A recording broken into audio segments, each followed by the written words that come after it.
Les 7 actions à accomplir après la prière de l'aube, une opportunité d'illuminer votre journée. Après avoir accompli la prière de l'aube, Salat al-Fajr, il existe 7 actions pleines de bénédictions que tout musulman peut entreprendre. Ces actes, bien qu'apparemment simples, ont une immense valeur spirituelle et permettent de recevoir le pardon d'Allah, le soulagement des soucis et une subsistance venant d'Allah de manières inattendues. Subhanallah, prenez le temps de découvrir ces pratiques enrichissantes et restez avec nous jusqu'à la fin de cet article pour les explorer en détail. Avant de commencer, mes chers frères et sœurs, je vous encourage à envoyer vos prières sur notre bien-aimé prophète Muhammad. Paix et salut soient sur lui. Celui qui prie une fois sur lui, Allah prie sur lui 10 fois en retour. Allahumma salli wa sallim wa barik ala nabiyyina Muhammad wa ala alihi wa sahbihi ajma'in. L'importance de la prière de l'aube. La prière de l'aube est une des prières les plus honorées et mérite une place centrale dans la vie d'un croyant. En raison de son importance, les savants s'accordent à dire que la préserver, en particulier lorsqu'elle est accomplie en groupe dans une mosquée, apporte d'innombrables bienfaits spirituels. Elle marque le début d'une nouvelle journée, revivifie la foi et purifie le cœur. Cette prière unique est également accompagnée d'un appel spécial. La prière est meilleure que le sommeil, qui souligne son importance par rapport à tout autre acte à ce moment. Parmi les nombreux hadiths relatifs à ses mérites, on trouve celui rapporté par Othman ibn Affan, qu'Allah l'agrée, où le prophète Muhammad, paix et salut soient sur lui, a dit « Celui qui prie Al-Isha en groupe, c'est comme s'il avait prié la moitié de la nuit. Et celui qui prie Al-Fajr en groupe, c'est comme s'il avait prié toute la nuit. » Les 7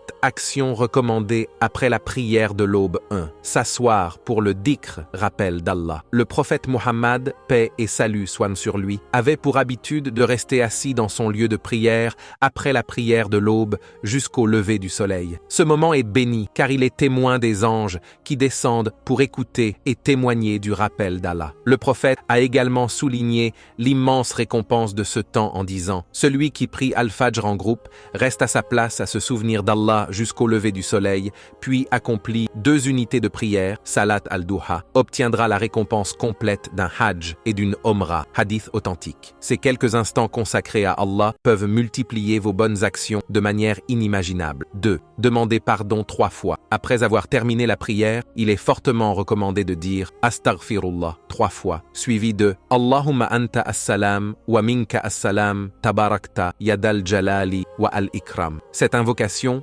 courte mais puissante, ouvre les portes de la miséricorde, du pardon et de la paix intérieure. Elle est une manière de conclure la prière tout en restant connecté à Allah. 3e, lire Ayat al-Kursi et les sourates protectrices. Réciter Ayat al-Kursi, verset du trône, ainsi que les sourates Al-Ikhlas, Al-Falaq et An-Nas. Ces récitations agissent comme une protection spirituelle tout au long de la journée. Le prophète, paix et salut soient sur lui, a dit « Celui qui récite Ayat al-Kursi après chaque prière obligatoire, rien ne l'empêche d'entrer au paradis si ce n'est la mort. » Hadith authentique. 4e, faire du tasbih, tahmid et takbir. Il est recommandé de dire Subhanallah, gloire à Allah, 33 fois, Alhamdulillah, louange à Allah, 33 fois, Allahu Akbar, Allah est le plus grand, 34 fois. Ces invocations simples mais puissantes sont un moyen d'effacer vos péchés et d'augmenter vos récompenses auprès d'Allah. 5e, lire le Coran. Le moment qui suit la prière de l'aube est idéal pour la récitation du Coran. Ce temps est calme et propice à la concentration. La récitation du Coran nourrit l'âme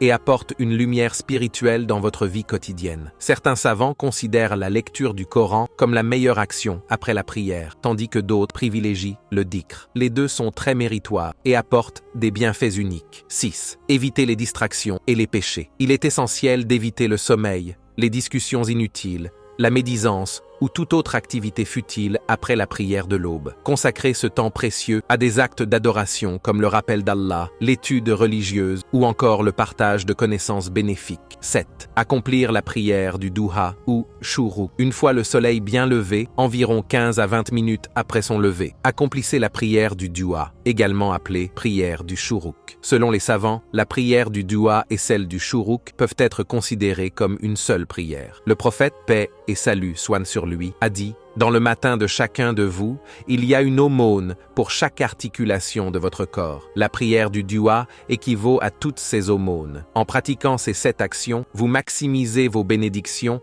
et commencez votre journée avec lumière et sérénité. Nous vous invitons à intégrer ces habitudes dans votre routine quotidienne et à les partager avec vos proches. Rejoignez notre communauté en vous abonnant à cette chaîne, en activant la cloche pour ne manquer aucune de nos vidéos et en partageant vos prières sur le prophète Muhammad, paix et salut soient sur lui. Wa assalamu alaykum wa rahmatullahi wa barakatuh.